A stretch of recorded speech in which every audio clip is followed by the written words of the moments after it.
Pandemonium here in Pasadena as the Florida State Seminoles take home the national championship in dramatic fashion, winning here at the Rose Bowl 31-27. Only at the 50th annual Lowry's Beef Bowl can football, tradition, and prime rib eating be brought under one roof. After missing the last couple of games, superstar center Paul Gasol returns to the Lakers and is just in time as the Lakers face the Bucks, and the Lakers look to rebound from a stretch of tough losses. It's a new year and a new season for the Syracuse Chiefs as the team, the management, and the fans can't wait till the players get under the lights. In order for Smorrell and his staff to be successful this season, the new business model will be driven towards catering to the fans, and above all, using social media as a way of driving attendance back up here at the stadium. With all the injuries that the Lakers have faced this year at the point guard position, the team now turns to former lottery pick Kendall Marshall, who's ready to take command of the position and make the most of his opportunity. With the national championship soon approaching on Monday, both Florida State and Auburn have taken different paths to get here, but both teams say the paths that they took were well traveled, and they look to take home the national championship at the Rose Bowl. For ABC 7 Eyewitness News, I'm Rilwan Ameen. After beginning its inaugural season in the ACC with 25 straight victories, defeating Duke in front of a record Carrier-Dome crowd, and earning the nation's #1 ranking, it's been a steep decline for the Syracuse Orange. Manning with his famous Omaha, Omaha call plays off the play action fake to Joy Katemi for the game's first touchdown score at the midway point in the second. Broncos up 10-0. Russell Wilson redeems himself here with a step back and a bomb from the pocket. Right on cue, hitting Jermaine Kearse on the free play for the score to give Seattle the lead and the 12th man to roar with record-setting decibels. The son of former NBA player Harvey Grant and nephew of NBA champion Horace, the junior Grant emerged this year in a big way, and he now joins fellow teammate Tyler Ennis in deciding to go pro, foregoing his final 2 years of eligibility. Grant's rise this year began in the Maui Invitational Final, where the player dubbed Mumu took flight against Baylor and became a fan favorite with his electrifying dunks. Every year we see it in the NCAA tournament. Millions of brackets are torn to shreds as one pesky Cinderella erases the chalk and makes a deep run no college basketball fan could have saw coming. Wisconsin's Shavon Jackson playing a little bit of hero ball here. He misses, but the putback is put in by Frank Kaminsky, who outworks Nick Johnson on the glass. Kaminsky had a monster 28-11 rebound effort. From the minors to the big leagues, Steven Strasburg getting in some throws at Citi Field. Big things are expected from the ace, but not here. It was not a good start for Strasburg, as Andrew Brown takes some deep smoking the 94-mile-per-hour fastball to the gap and left the netter, and it's more of the Kayla Trainer show. Why not for the Orange? The sophomore sensation led Syracuse with 4 scores. The 2014 Masters, in its 78th edition, lost a bit of luster, with the biggest name in the sport of golf, Tiger Woods, announcing prior to the tournament that he would not take part in this year's competition. Spieth on the approach to 12, 5 yards off of it, long shot and a disappointing end to the 20-year-old Phenom's tournament as he bogeys into the water. Ashton, Rome, Wollongong. When you see 20-year-old Terrell Hunt, you see a 6'3", 215-pound man. But between his imposing frame and uniform is an indelible connection he's formed with the gridiron. When I'm on the football field, just nothing matters. You know, it's like I'm just zoned in.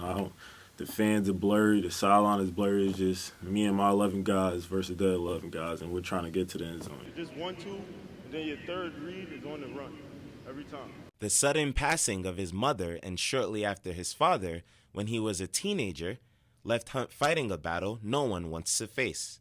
But tragedy marked a turning point in Hunt's life. She was just always there in my ear, and I think that plays a major role with who I am today, because I had to grow up at a young age. You know, I had to mature at the age of 16. His laser focus comes from being fueled by the pain of loss, as the Southside Jamaica Queens native uses the playing field as salvation from a dark past. I got through some of the darkest times in my life. You know, I didn't have a flashlight throughout the tunnel. I didn't have any matches. I just had to fill out the walls and keep moving. As he gains praise for stellar play on the field, Hunt vows to continue honoring his parents in the best way he can. I want to be able to say that, you know, I survived I went through hell, I survived all the trenches, and now, you know, I'm on top looking down and trying to help other people.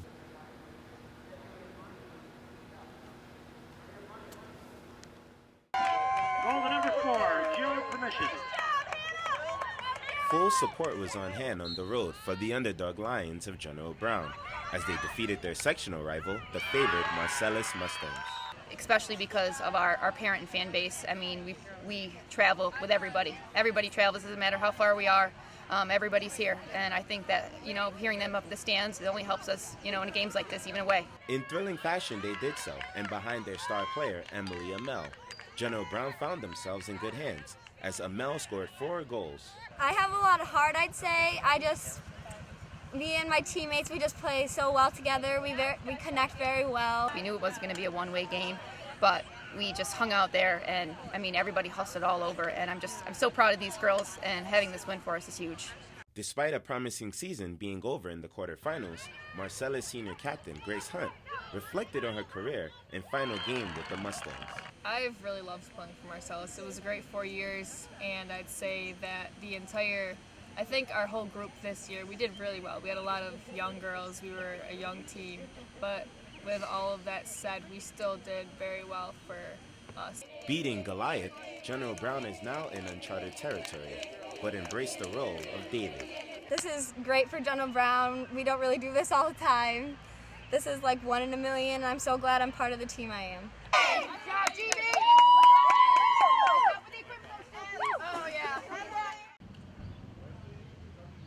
It's another day and another sunset at McChesney Park, where tradition in basketball reigns supreme. Organized by a Syracuse lifer with a love of the game and passion, if you ask any, for the lives he impacts on a daily basis. He's a great guy. He's always there. He's always helping out. He's a great guy. He's always been here. He's a guy to look up to. Dennis and I played rec basketball against each other and actually played a couple seasons together, and he does a great job just keeping the involvement, keeping kids involved.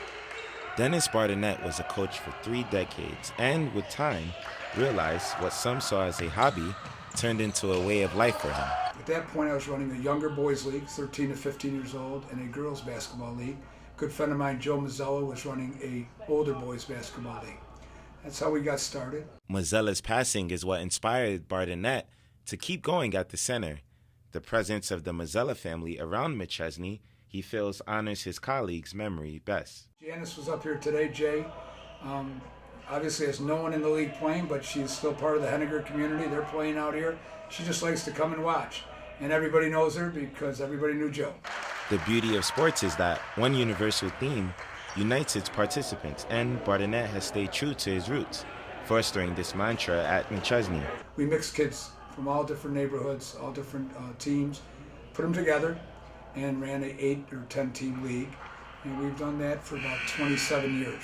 The merger of the city's top schools under one roof is what makes McChesney a can't-miss ticket on summer nights. What happens to be nice about the McChesney League is it's right in the city, so our guys don't have to go very far.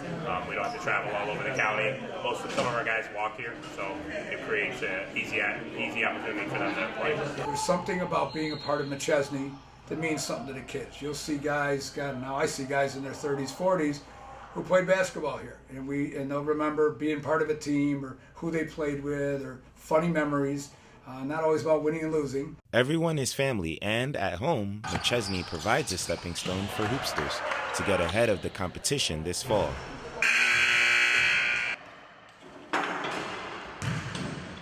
In Syracuse, Rilwan Ameen, NCC Sports.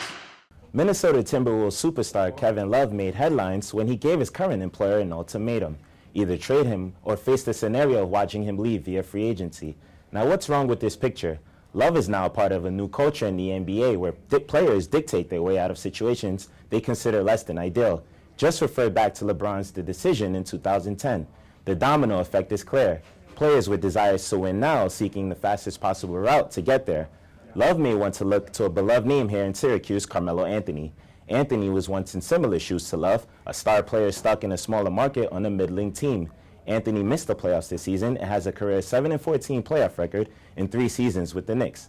The grass isn't always greener on the other side. I'm Rilwan Ameen, and that's the way I see it.